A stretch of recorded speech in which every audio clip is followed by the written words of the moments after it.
Welcome to the June edition of the Missouri School Boards Association's Board Report. We begin with a look back at the legislative session that wrapped up last month. MSBA Senior Director of Advocacy, Caitlin Whaley, has a recap for us of the session, but says that in the end, state revenue and the fiscal year 26 budget were the story of the session. So the legislature, every year, their main job is to pass a budget for the state.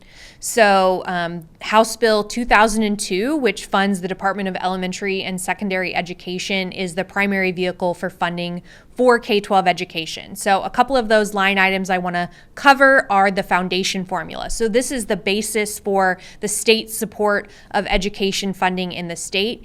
And throughout the process, the funding formula, both when the governor proposed it, the House version, the Senate version, and then the final version, were all $190 million short of fully funding. So that's obviously disappointing.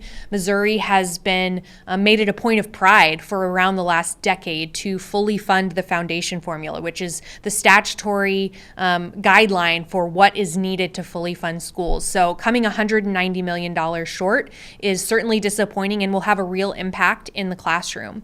But the funding that schools will receive will be mostly flat to what they received this year. As many of you know, the foundation formula this year was being paid short of the state adequacy target. The state adequacy target this year was funded at about $7,145 a student.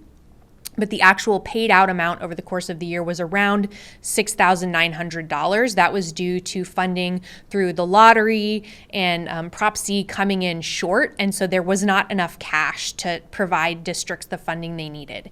And that funding level is roughly what we'll see next year, maybe a little bit lower in the foundation formula due to that $190 million shortfall. I will continue to caution that the fiscal outlook for the state is rocky for the next year.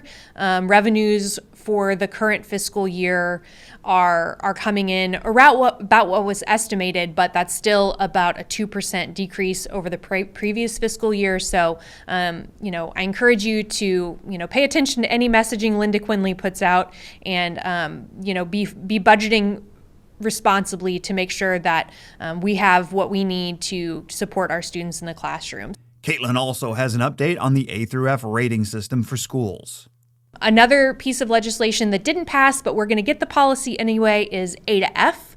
As you might remember, the governor said that he wanted an A to F rating system for school districts and school buildings, and he established it through executive order in his State of the State speech in January. And the legislature had, throughout the year, been working on a legislative version of A to F that would have superseded the executive order. But ultimately, that piece of legislation got wrapped up into the deal that involved the charter schools and some other education policies, and no A to F legislation was passed. So that doesn't mean that it's not coming. It just means that we will be getting it through executive order. We have not seen regulations yet from the Department of Elementary and Secondary Education, which is what will be required before it can be implemented.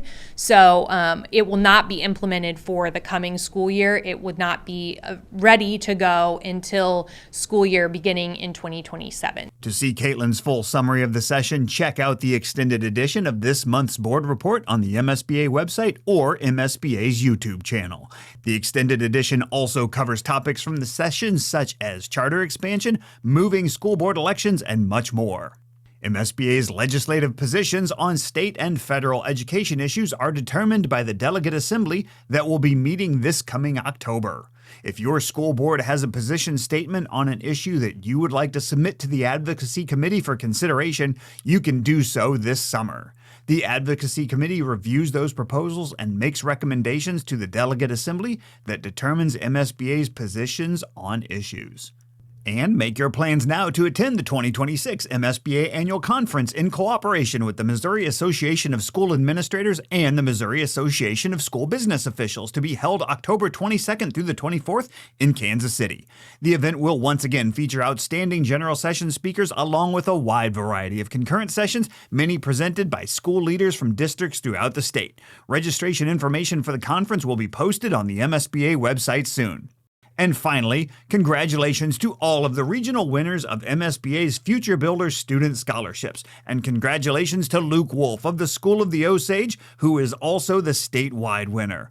All of the students' essays are on the MSBA website. These outstanding students truly exemplify the amazing teaching and learning happening in every corner of the state. That's it for this month. Thanks so much for allowing us to have some time at your board meeting, and we'll see you in July for the next MSBA Board Report.